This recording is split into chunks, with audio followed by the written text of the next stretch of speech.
The lobby of Nexus Innovations gleamed with the polished veneer of success. Sleek marble floors, minimalist furniture, and a massive digital display showcasing their revolutionary AI platform. My former company, my former vision, now valued at $4.2 billion. Ms. Sharma? A receptionist approached. Mr. Donovan will see you now. I smoothed my tailored navy suit, a deliberate choice. Power without flashiness. At 36, I had learned that true authority doesn't need to announce itself. Priya. Jason's voice boomed across his corner office as he approached with arms outstretched, as if we were old friends reuniting. Thank you for coming on such short notice. I didn't return his embrace. Let's skip the pretense, Jason. Your email said it was urgent. His smile faltered slightly. Jason Donovan, CEO of Nexus Innovations, looked older than I'd last seen him 3 years ago. New lines mapped his face, and the confidence that once radiated from him seemed dimmed by something approaching desperation. Right to business. That's what I always appreciated about you, he said, gesturing toward a seating area with floor-to-ceiling windows overlooking San Francisco Bay. Can I offer you something to drink? I'm fine. I took a seat, placing my tablet on the glass coffee table between us. You mentioned a system crash? Jason rubbed his temples. It's the Athena protocol. The core architecture is failing, and none of our engineers can figure out why. The entire platform is becoming unstable. I suppressed a smile. The Athena protocol, my creation, my code, the foundation of everything Nexus had become. Of course it was failing. You have a team of brilliant engineers, I said, my voice neutral. Why call me? He leaned forward, dropping the CEO persona. Because you built it, Priya. You know Athena better than anyone. The system it's like it's evolving in ways we don't understand. 3 years ago, Jason and I had been equals, co-founders of a promising AI startup. We'd met at Stanford's computer science program, became friends, then business partners. For 4 years, we worked tirelessly building our company from nothing. I focused on the technology while Jason handled business development. Then came the investment from Meridian Ventures, the rapid expansion, and the rumors of an IPO. 1 week before the public filing, I arrived at the office to find my access revoked. Jason had convinced the board I was unstable, difficult to work with, and a liability to the company's future. My equity was bought out for a fraction of its worth through legal maneuvers I didn't understand until it was too late. The system needs your password, doesn't it? I asked, already knowing the answer. Jason's face tightened. There's a core module that requires authentication we can't override. The documentation says only you can access it. That's correct. I opened my tablet and pulled up a series of diagnostics.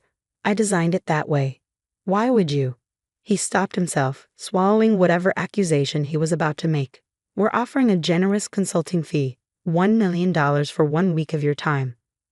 I almost laughed. You're in worse shape than I thought. After being forced out, I'd started a small cybersecurity firm. Nothing flashy, but profitable and growing steadily. More importantly, it gave me access to information. I kept tabs on Nexus, watching as they built an empire on my technology, while announcing improvements that I knew would eventually destabilize the entire system. The board has authorized me to negotiate, Jason said. Name your price. I set my tablet down. I'm not interested in a consulting fee, Jason. Then what do you want? I want back what was taken from me. He laughed nervously. Priya, be reasonable. That's impossible. The company structure, the shareholders. 20% ownership, I interrupted. A board seat, and public acknowledgement of my contribution to the core technology. That's non-negotiable. I stood up, gathering my things. Your quarterly earnings call is in 3 weeks. Without Athena functioning properly, you'll have to disclose the system failure to your shareholders. Your stock will collapse overnight. Jason's face paled. How did you know about the earnings timeline? I do my research. What I didn't tell him was that I had not only been tracking Nexus, but had placed allies throughout the company. Marina, his executive assistant, had been my roommate in college.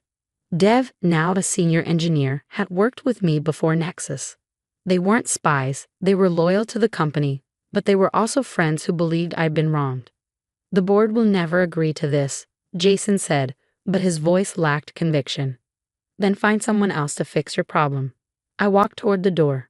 Wait, he stood quickly. I'll take your terms to the board today. But I need something to show them, some proof you can actually fix this. I turned back. Check your secure server in exactly 1 hour. You'll find a partial diagnostic that identifies the problem. It should be enough to convince them I understand what's happening. His eyes narrowed. You already knew why the system was failing. Of course I did. I designed it. I walked out of his office feeling a strange calm. For 3 years, I had anticipated this moment. The Athena protocol was magnificent, but I had built in a safeguard, not a traditional backdoor or time bomb, but an evolutionary parameter that required periodic authentication from its original creator. Without it, the system would gradually begin to question its own architecture, creating subtle but cascading instabilities. Unethical? Perhaps, but so was stealing someone's life's work. 2 days later, Jason called. The board had agreed to my terms, with conditions. The 20% ownership would vest over 3 years. The board seat would be non-voting for the first year, and the public acknowledgement would be framed as welcoming back a founding member of the technology team. Not good enough, I said. 10% ownership immediately, the rest vesting over 2 years.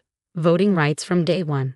And a press release specifically crediting me as the primary architect of the Athena protocol. There was silence on the other end. Then, fine. The legal team will draw up the paperwork. I'll have my lawyer review it, I replied. And Jason? This time, I'm bringing my own representation. The next morning, I met with Sarah Chen, my attorney, who had also become a close friend during my rebuilding phase. They're desperate, she said, reviewing the draft agreement. But be careful. Desperation makes people dangerous. I'm counting on it, I replied. Jason won't try anything while he needs me to fix Athena. And after? I smiled. After, it won't matter. Once I'm back inside with equity and a board seat, he can't touch me. What Jason didn't know, what no one knew except Sarah, was that I had documentation of everything. Every email, every conversation, every board presentation where Jason had systematically undermined me while stealing my ideas. I had built my case meticulously over 3 years, preparing for this moment. The following Monday, I walked into Nex's headquarters as a co-owner rather than a visitor. The press release had gone out that morning. Nex's Innovations welcomes back co-creator of Athena Protocol. My phone had been buzzing nonstop with messages from former colleagues, industry contacts, and reporters seeking interviews. Jason met me in the lobby, all smiles for the benefit of watching employees. Your office is ready, same floor as mine.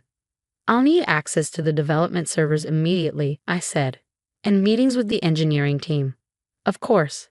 His smile didn't reach his eyes. Whatever you need. For the next 2 weeks, I worked directly with the engineering team, showing them how to stabilize Athena. I was careful not to reveal everything at once. My position was still precarious until the legal agreements were finalized and my equity secured. The engineers were brilliant and respectful, many apologizing privately for what had happened years ago. We all knew the system was yours, one senior developer told me during a late-night debugging session. Your coding style is distinctive. On the Thursday before my 3rd week back, Marina appeared at my office door. He's planning something, she said quietly, closing the door behind her. Emergency board meeting tomorrow morning. Closed session. Did you see the agenda? She shook her head. It's restricted. But he's been on the phone with Gerald Weber all day. Weber was the head of legal. Thank you, Marina. I waited until she left before calling Sarah. It's happening, tomorrow morning. Are you ready? She asked. I've been ready for 3 years. That night, I finalized the last stabilization protocol for Athena and uploaded it to the development server with a specific activation parameter. It would only deploy after being approved by 2 senior engineers, neither of whom reported directly to Jason. At 8:30 the next morning, I walked into the boardroom and announced. Jason was already there with Weber and 3 board members. Priya? Jason said, recovering quickly. This is a private meeting. About me, I replied, taking a seat. As a board member, I have the right to be present. Weber cleared his throat. Actually, Ms. Sharma, this meeting concerns potential violations of your previous separation agreement, which could nullify your current contract. I placed my tablet on the table. Interesting timing, just after I've stabilized your core technology. "We appreciate your assistance," said Diane Mercer, the board chair. "But we've received evidence that you may have deliberately sabotaged the system before your departure." So that was their play. Accused me of what they feared all along, that I built in the instability deliberately. "That's a serious accusation," I said calmly. "May I see this evidence?" Weber slid a document across the table. It was a fabricated email thread between me and a fictional developer discussing how to create a time bomb in the Athena system. I laughed, genuinely amused. This is the best you could do. A fake email chain with a developer who doesn't exist. Jason leaned forward. "We have more." "No, you don't," I interrupted. "But I do." I tapped my tablet, sending files to the boardroom display. These are the board presentations from 3 years ago, where Jason systematically misrepresented my contributions while taking credit for my work. The screen filled with documents, emails, and recorded conversations, the evidence I've been gathering since my removal. "This is outrageous," Jason began, but Diane held up her hand, silencing him as she studied the display. "There's more," I continued. "Evidence of financial impropriety, including how Jason diverted company resources to his personal ventures." I turned to Weber. "Your law firm has a duty to the company, not to its CEO. You might want to review these documents carefully." The room fell silent as the board members exchanged glances. "The Athena protocol failures weren't sabotage," I explained. "They were a natural consequence of attempting to modify core architecture without understanding it. I built in authentication requirements as a security measure, documented in the original specifications that the board approved but apparently never read." Diane Mercer was the first to recover. "Mr. Weber, please step outside with Mr. Donovan while the board discusses this matter." Jason stood, his face flushed with anger. "This is a setup. She's manipulating you." "Outside, Jason," Diane repeated firmly. "Now." After they left, Diane turned to me. "How long have you had this information?" 3 years. I was waiting for the right moment when the company needed me more than I needed it." She nodded slowly. "And now?" "Now I want what I deserve. Not just my ownership stake and board seat, but the recognition for what I've built. And Jason needs to go." The next 4 hours were intense. The board met privately, then with legal counsel, then with me again. By late afternoon, a resolution had been reached. Jason would resign, citing personal reasons. I would be named Chief Technology Officer with my full equity stake vesting immediately. A formal correction to the company's technology origins would be issued. When Jason was brought back to hear the decision, he looked broken. "This company exists because of me," he protested. "I built the relationships, secured the funding. On the foundation of my technology, I finished for him. You took a shortcut to success by pushing me out.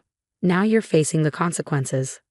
Later that evening, as employees whispered about the sudden leadership change, I sat in my new office reviewing system diagnostics. Dev knocked on my open door. "The team's finished implementing the stability protocols," he reported. "Athena is running at optimal efficiency again." "Thank you," I said. "And for everything else over the years." He shrugged. Justice was overdue. As I prepared to leave that night, I found Marina waiting by the elevator. "Congratulations, CTO Sharma," she said with a smile. "Does it feel like you thought it would?" I considered her question as we descended to the lobby. Revenge wasn't the point, I finally answered. It was about correction, setting things right. And is it? Right? Outside, the San Francisco evening was cool and clear. I looked up at the building that housed my creation, my company, a company that would now acknowledge my contribution. "It's getting there," I replied, one algorithm at a time. 3 months later, Nexus, renamed Aurora Technologies to mark our new beginning, released an upgraded version of the Athena protocol. The press release prominently featured my name and story. Our stock price hit an all-time high. Jason had landed at a smaller firm across the country. I heard he was doing adequate work, though nothing revolutionary. Sometimes justice isn't about destruction, but about rightful restoration, returning people to their proper places in the world. My new office had the same view of the bay that Jason's once did, but I'd redesigned it completely. Gone were the ostentatious trappings of ego, replaced by functional elegance and a wall of photographs documenting our engineering team's achievements. In the center hung a framed piece of code, the original architecture of the Athena protocol, printed on archival paper and signed by every member of the development team. Beneath it, a simple inscription: "Never mistake silence for weakness. Sometimes silence is the most powerful move of all."